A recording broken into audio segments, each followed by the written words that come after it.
Welcome back to You Can with AI, a 7-part series on artificial intelligence from KPMG that is part exploration, part blueprint, and focused on helping you and your organization fully leverage the AI opportunity. In this, our last episode, we zoom forward into the unknown to discuss the key trends and possible futures that will be shaped by AI and agents.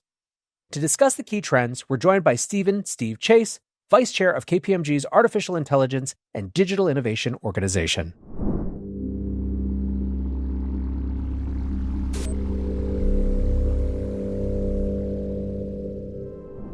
All right, Steve, welcome to You Can with AI. You're closing us out. I'm excited to be here, excited to do it. I mean, listen, this has been a great series, I think. As we were conceptualizing this, we wanted it to be something for big conversations for people who are very much in the thick of AI and agentic transformation right now, but also a place for people to start who are just trying to wrap their heads around this. And I think across the course of the conversations that we've had a chance to sort of, both go broad and go deep, but this is our chance to kind of zoom out, contextualize ourselves in the market that we're in, and look forward. And when we say look forward here, we're not talking about, a whole bunch of predictions, although I'm sure we'll do some amount of that prognosticating. Yeah. It's more about what are the questions that enterprises, that leaders should be asking now and over the course of the next, few months, which is obviously an eternity in AI time, to help ground, real strategy and thinking through the challenges and opportunities that face us. So as we dive in, I would love for you to just provide a little bit of the day-to-day experience that you're bringing into this conversation for people who aren't familiar. Yeah, sure. So Steve Chase, as you mentioned, I'm the Vice Chair of AI and Digital Innovation at KPMG. And what that means is I run our enterprise innovation team. And in particular, one of the things I'm running is our AI program to bring AI into everything we do, from our services to how we sell services, how we build those services, how we deliver them, and also just how we run the firm. And I'm part of the global organization that does that and run that globally as well.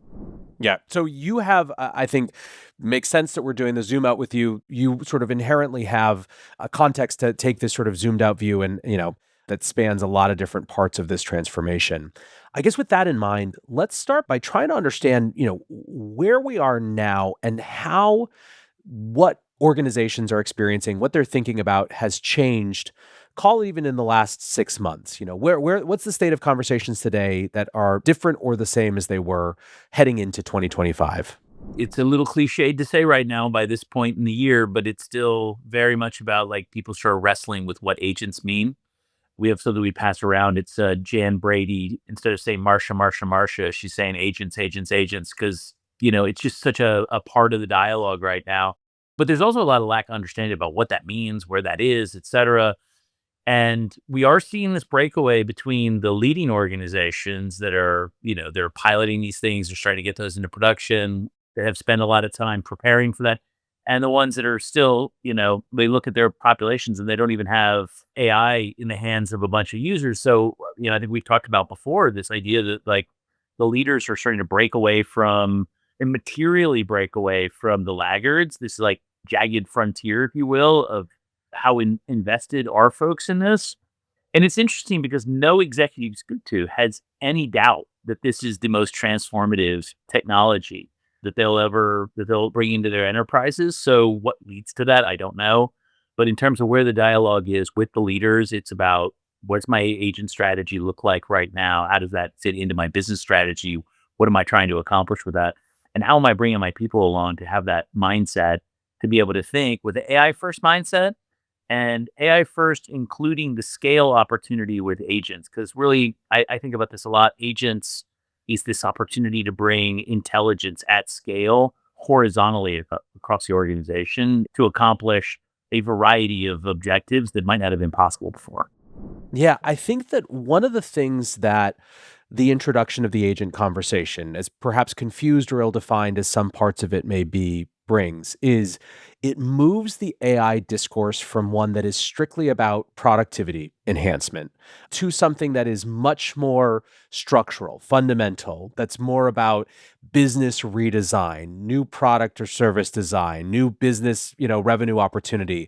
And it feels as though it just shifts the tenor of the conversation almost definitionally in some ways.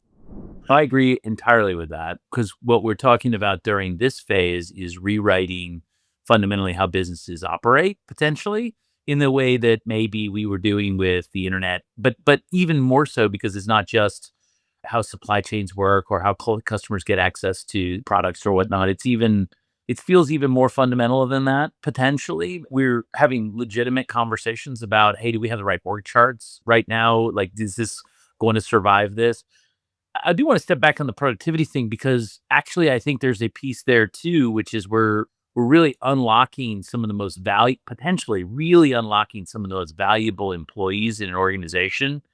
And that productivity gain isn't a little bit or incremental. It's like massive gains for those, what we call those 10x employees might be 100x employees as well. So you might not call that productivity, but I know I think there's something in that we can explore.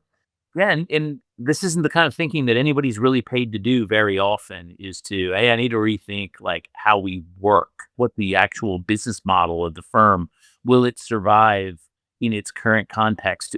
Not, hey, how do I make finance? How do I make finance more productive? How do I think about generating my month end close quicker?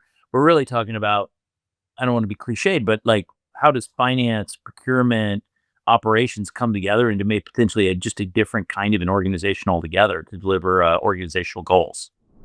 Yeah. So this is really interesting. And I want to pick up on this thread. This is something that you and I have talked about offline separately, the potential for almost overcorrection to just considering agents and sort of, Yep. dropping the ball on sort of some of the more human aspects of this. Yeah. One thing that's been interesting watching a variety of different data sources, but the KPMG Pulse survey is an example of this recently, is how quickly it feels like on the one hand, Copilot usage is becoming table stakes, right? There was a huge jump that showed up in the Pulse survey between Q4 and Q1. I think it was 22 to 58% jump from I think it was daily usage of these sort of Copilot tools. And on the one hand, I guess an interpretation of that might be, hey, look, people are adapting naturally. That's a trend line that's just going to continue. But based on what you're seeing and where you're sitting, what are the conversations that people need to be having? How do they need to be thinking about the continued sort of need to support their people, even as we move into the sort of the agentic era of AI? What are the sort of unresolved challenges that relate to the people and kind of human side of AI transformation? Great question. One of the things we talk about internally and one of the things we talk about with clients is that this, developing an AI first mindset is really difficult, right? Like what does that mean and helping people understand what that means. We've seen some really interesting top down messaging coming from certain CEOs and whatnot about what that might look like. I think that's actually been kind of helpful to get into the dialogue. This idea of don't take the traditional approach. Think through how could I solve that with AI as even like a mindset shift to take. I certainly believe that is one of the things is if you don't ask yourself to include AI in your workflows, people are like, oh, you got to have it materialize in my workflow. When it materializes in your workflow, I might not need you to do that piece in the future, right? Like I've heard you talk about like what agents are going to do. Like that kind of thinking in your workflow, well, the people who can push the button on the agent, like I don't, that's not what value add's going to be in that part. Like I need to be thinking about the part where I'm adding the value. And so I'm thinking about, okay, how could I do that thing with AI? And that includes the agents that can go do the deep research for me or whatever the item is. And I'm going to manage that and likely get myself ready to be managed by those sort of processes too. We don't like to think about it that way, but clearly to the extent that I'm managing a set of agents, there will be a set of agents managing some set of things that I need to deliver back to them. And we probably haven't quite hit this topic very many times, but there's a group of people who are choosing not to use it. I don't know, like in every organization, there's whether it's 10% or some organizations 30, 40, 50% who even when faced with here's the tool, don't use it. And you can only run as fast possibly as the slowest member of the team, and I think we're starting to see some mind shift change on that front too, which is, hey, I got to focus on the leaders in the pack so that they can go further and faster. I mean, I hate to suggest that we're leave the others behind, but like at some point, how backward compatible do we need to make the things that we're talking about? I can't dumb down we're moving on to what the future enterprise looks like. And yeah, I'm super fortunate to be at KPMG where you have a lot of people who think that way, but Organizations struggle with this kind of thinking. And I do believe in a world where the pace of change is getting faster, the approaches to bringing the people along, I mean, those got to change as well. And I think that's why you started super intelligent in the first place, right? Yep. You'd sort of flagged this issue. Yep. No, and listen, I think that you're correct to identify as well that you're almost starting to see a bit of a shift from leadership discourse around this. An example that I can think of recently is Norway Sovereign Wealth Fund made a bunch of headlines because they went from highly encouraging AI use to it is just mandatory now, right? You flagged some of these CEO letters that have sort of provoked conversation where you're starting to see more companies say basically, almost have soft hiring freezes. They're not saying we can't ever hire a person again. They're saying we have to be confident that we can't do that thing with AI before we hire. If we're confident, that's fine. And you're seeing more and more of that. Again, if we're thinking about maybe how we are in the midst of an inflection point, this does feel, the actual usage of these tools feels like one of the shifts from sort of optional to it's just part of the day-to-day now. Yeah, because you're going to use agents. Like those are going to show up and you're going to use them. I mean, whether you'll use them well or not, that we can explore like what it takes to get like agentic thinking into the mix. But I also need to be using all the other things too, right? And it won't be. I thought saw a really interesting discussion around personal agency in a world of agents and AI. And like it meant I can't wait for it to come to me. I've got to be using it. People ask me all the time about what it means to be a top performer and be a top performing company. How do I do that? And part of that is I need to show that agency. I need to drive it. What you just said about how companies are shifting, that's the conversation we're having as well, is the couple of years we've all been on running the big change programs. Those programs need to continue to exist. The content in that is shifting, to the more techniques that we're using to solve problems, the way that that's fitting into this is how we're doing those things, getting more consistency in it. Agents certainly help with that, right? But we're into new skilling, not hey, this is an optional thing you should try out. We're not in the experimentation phase on that. Yeah. I think that in general, it feels like even when we're still doing experiments, it feels like the experimentation phase, at least from an intentionality standpoint, has sort of gone, right? Like with agents, yes, all organizations are basically in some version of piloting or experimenting Yeah. with agents, Yeah. but they're not doing it with the idea that maybe they won't use agents. It's Right. just to figure out what they need to do to be prepared to deploy these things more broadly. And there is a lot of difference, it feels, in that intent shift. I think that's right. I mean, I was going to say on agents, one of the challenges is the ecosystem around agents is still clarifying itself, right? So I do need to be, I think that explains a lot of like, I got almost every, what was it, 65% of companies now are experimenting in Mhm. our pulse survey, Yeah, it was a full two are, thirds. Yep. yeah, have experiments running right now, POCs running right now, which you would assume many of those are going to go to production. The hold up into production, which we're working with plenty of companies on this topic. We have these things ourselves. Some are pretty easy to bring through. The real game changing stuff is a little more difficult. I don't think the control frameworks in general have been in place. We're working with a lot of companies on that. How do I feel comfortable with semi autonomous agents moving around? How many of those do I really want? It is like custom software that needs to be maintained. Every one of those is almost like a product in and of itself. So I know you spend a lot of time with clients on the same topic. So I think some of those things are holding up. It is not because they're going, oh, this isn't going to work. We're not going to do this. It's exactly what you said is we know we're going to do this. And I know I'm going to work with my enterprise software solutions on the agents they're delivering. I need to be good at that. And I know I'm going to have certain things, but I need to be thinking through what that user experience is going to be like Hmm. across a sort of heterogeneous set of capabilities. I've got these new architectural components that what does MCP allow me to do? So what is agent to agent going to open up? That's where we're seeing clients sort of trying to figure this out right now. Not, am I going to do this?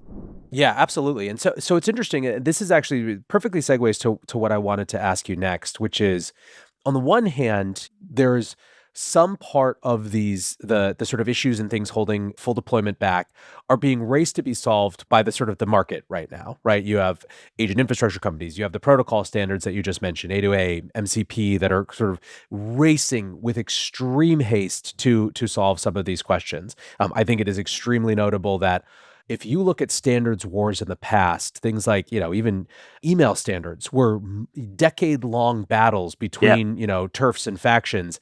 And when it comes to pretty much everything so far for agent infrastructure, everyone has just piled on to whatever the leading standard was, because it's just the opportunity to get to the other side of actually deploying these things is so much bigger than the turf war of who created the standard to get there. But Yeah. so that's the external side.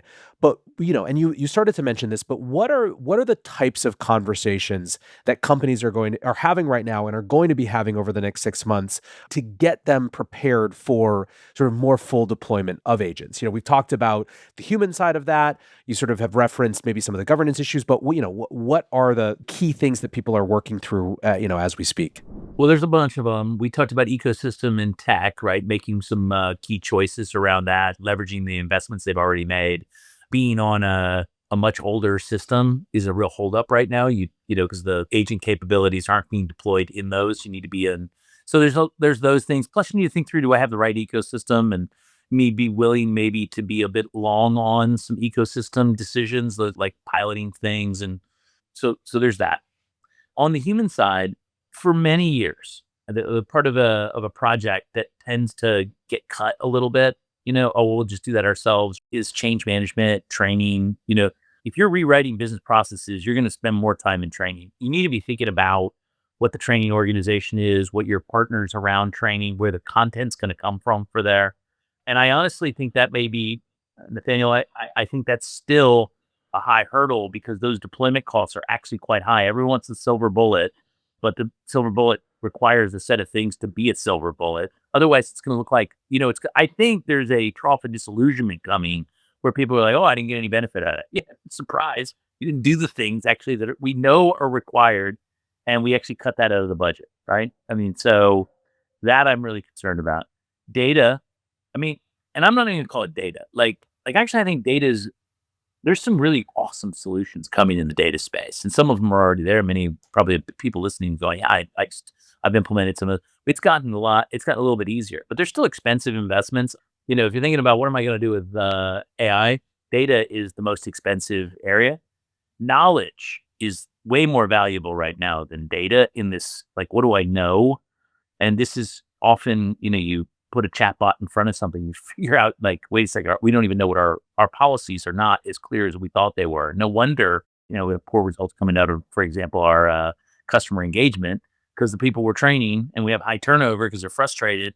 So definitely knowledge and investing in that is a key component. And knowing where you have good data and knowledge is a great place to be doing your POCs and your enterprise class. And there may be some places where you don't have that, but it just is super critical. You're going to have it. So those are a few, Nathaniel. There's a ton more. I also think a clear vision about what you're trying to accomplish. One of the mistakes I see is, hey, there's this thing. Let's light a bunch of brush fires in the organization and see what sticks. Like see what really goes.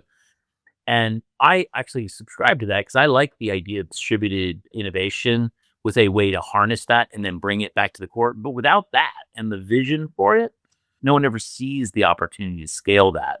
You get trapped in these POCs that never sort of go anywhere. So I'm a strong believer of that too. Strong central vision, mandates in many cases, I think are going to end up being a part of it because that's how some organizations work. But other kinds of organizations, they operate differently, but strong central vision. What are we trying to accomplish? Why? What's the time horizon? And a really strong setting the expectation for really strong clock speed. It's a little bit long Yeah. answer, Nathaniel, but I probably could go longer, but those are a few of my thoughts. No, it has me thinking. One of the sort of subtexts that I think is worth making explicit here is I think that you and I both have a sense that things are accelerating, not decreasing, which is hard to imagine in some ways because of how fast things have moved for the last couple years. But is that your belief? Is that what you're seeing? And how is that impacting how organizations have to be making these decisions? Yes. In a word, yes, it's happening faster. I was with a client last week where we were talking through this topic of how much is shipping in terms of real material capabilities over the course of like mapped in quarters will be more than they probably have delivered to their users that really change their day-to-day user experience. then they maybe did, this would have been like 5 or 6 years worth of stuff coming out, right? Yep. And I mean, forgetting whether or not they can deploy all that, which they will be able to, they never asked people to consume that much change at any time ever. And they're looking into the future and they're going to be able to deliver more than that. And you can see it even with, listen, you can see it with the ecosystem partners. I mean, we're working with technology. I can't think since maybe like the late 90s that this much technology is starting to, we're working with it kind of at release date. And, it's pre-announced and you're waiting for the features to show up so you can put them in. And this stuff is coming. I think you had a podcast where you're talking about like models showing up daily and whatnot. Yes, that's happening. Like you can't even wait for their big, have like Hmm. 5 conferences a year. Can't wait for them because this stuff just keeps shipping and it's too good to wait for. Enterprises that are built to be stable and take advantage of opportunity are not usually built to take immediate advantage of this level of change occurring at this pace. And not all of it do you need to do.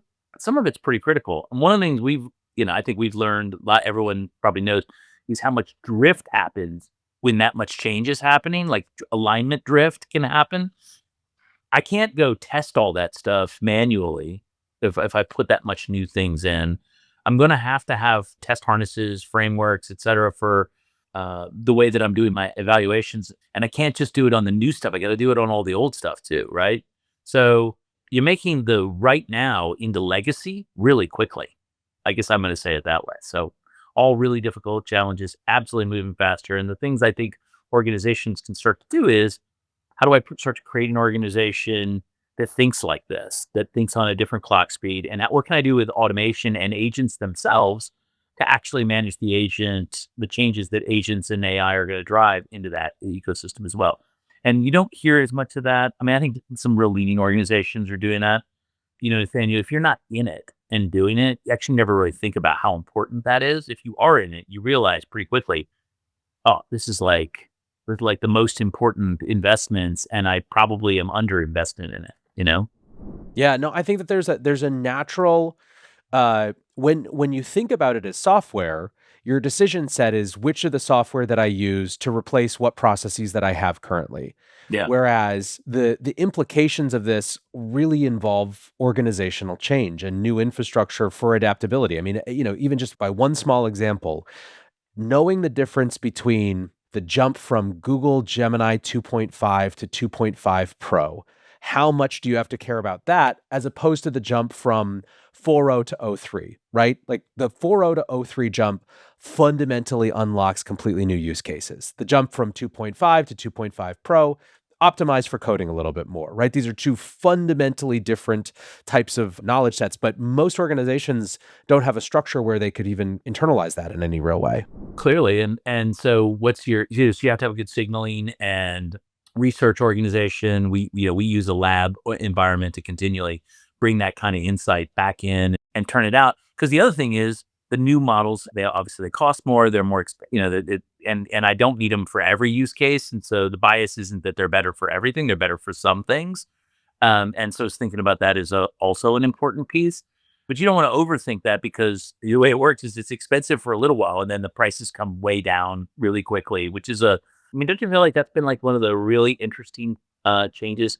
I mean, how fast price declines have occurred, which have then made us have a completely different mindset towards this, which, there were entire companies set up to do like, oh, we're going to have to do all this metering and figuring out where Cost the low optimization, cost, yep. right?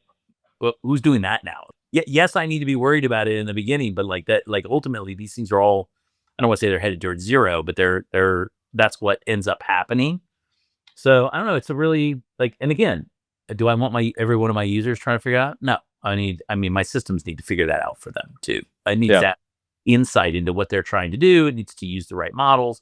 And that's one of the things that we're really building into the agents that we're building and whatnot is that some of that situational awareness. Yeah. Listen, appreciating that there's going to be huge variety between different companies and different organizations. Yeah. Do you think in general that organizations are better suited or better positioned now heading into this agentic change in terms of the sort of decisions they need to make, the conversations they need to have than they were when ChatGPT hit, thinking about sort of, the first Copilot phase?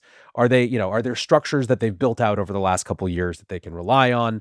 Basically, are you optimistic about organizations' capacity to keep up with the change, in the coming months? Let me stare at KPMG for a second. We certainly are, right?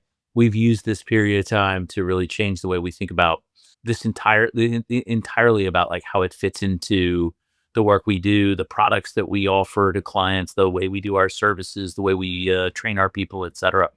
I don't think everybody's in that situation. And I think I talked to a number of folks who are like, we feel like we've done enough and then we'll decide when we're going to bring our capital online. I worry about that because like you're talking about catching up to a speeding bullet. And so I hope they've made the right no regrets decisions around that. I do think that agents are pretty different. On the one hand, if you just think about it as like enterprise applications will deliver me a set of pre-programmed agents that I'll be able to use. It'll make things like resume screening easier or some set, that will absolutely happen. And you'll get that kind of as long as you've made good SaaS investments and other things, you'll be able to take advantage of that. That's not what you and I've been talking about. That's table stakes, right? That's happening. What we're talking about is the things that are fundamentally changing the way work is really occurring. We're probably talking about some version of a universal agent that's able to like look across all of those things and process every single thing that a employee would potentially need. That's not being delivered probably by one of those systems because it needs to work in all of those systems. Everybody's sort of fighting for where it is. I don't think the majority organizations right now are that prepared for that agentic thinking. I don't think it's, and that's not it's not pessimism as much as to say there's time. It's where we are right now, but I want to resist putting my arm around people and saying it's going to be okay. Yep. Time is running out on this topic. I think you feel that. I think I feel that. Since I believe this is a disruptive technology, disruption changes winners and losers in industries. New ones show up. And I think you can see decisions that some of the big tech companies have made. If you want to see what could happen to an industry, you can see that happening in the tech industry right now. Winners and losers starting to materialize. Ones that you would have thought are impregnable, having real difficulty with their AI story, right? And others that have really jumped in head first, been willing to remake like how they think about their cert. And I just think what we see over there is coming for every industry, I believe. Yeah. Perfect segue to sort of a final kind of wrap up question, which is in a world where everyone has access theoretically to the same tools, the same models, the same technology, what's going to differentiate the winners? I think they'll go back to that vision point, Nathaniel, and that willingness to be bold and go after that vision at pace. We have this phrase internally. We use bold, fast, and responsible. I actually think it's a group of those things with really solid vision, and then you cannot think that it's a separate group that's doing this for you. It is every one of your leaders, kind of buying into that mission and pushing. And by the way, it's not just AI. It's like it's bringing AI into the business strategy and the things.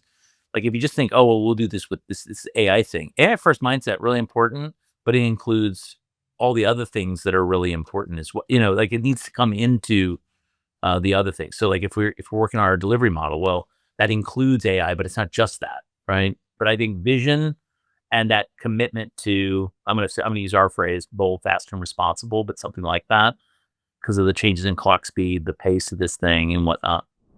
I'm in agreement. I think that to the extent that you're starting to see differentiation, a lot of it is just willingness to engage with the world as it is, at the speed that it's happening, with the sort of breadth and depth of change that's happening, and really make a concerted effort to do what it takes to do that, even if it means surrendering some prior. So I think that totally resonates.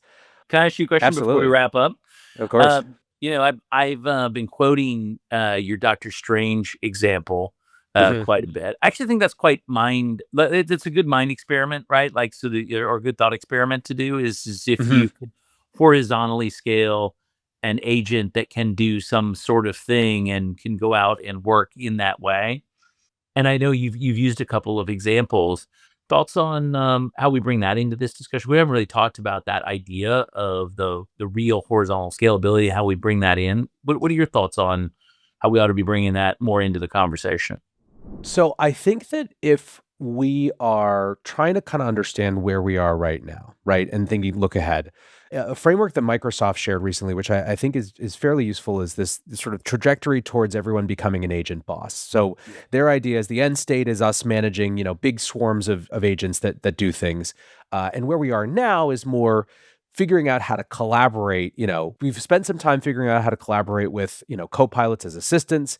Now we're trying to figure out how to collaborate with agents as actual coworkers, right? It's sort of a variation on the theme. And I think that's where a lot of agents are currently. But the mindset expansion here, and sort of the Doctor Strange example, is if you were not limited by sort of ability to onboard people or cost of people, and you could have not one person doing a job, but 100 people doing the same job in different ways, would that change how you did it? And maybe in some situations, the answer is no, because you just need a person to do the right thing. You don't need sort of big scenarios. But the example that I had used before was sort of marketing, right? If you're experimenting with campaign themes or copy, well, why not have agents that imitate the 100 greatest writers of all time, write tweets on that basis, and then you could build a team of review agents to sort of make synthetic audiences and get feedback. And I think that in general, maybe the mindset shift is less the specifics and more what happens when you really have nearly unlimited intelligence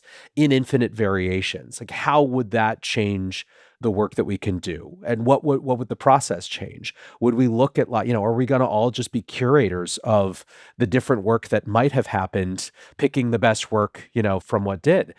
Again, I'm not sure that that's how it plays out for everything, but I think that for me, it's a sufficiently different way of seeing the world that I think it's useful, if only understanding the magnitude of the change that we're about to face. Because if you go through and do that, and as you go and do process redesign or something like, or you think about outcome redesign is the way I've been sort of talking about it, right? Like, how would I get to that outcome in a different way?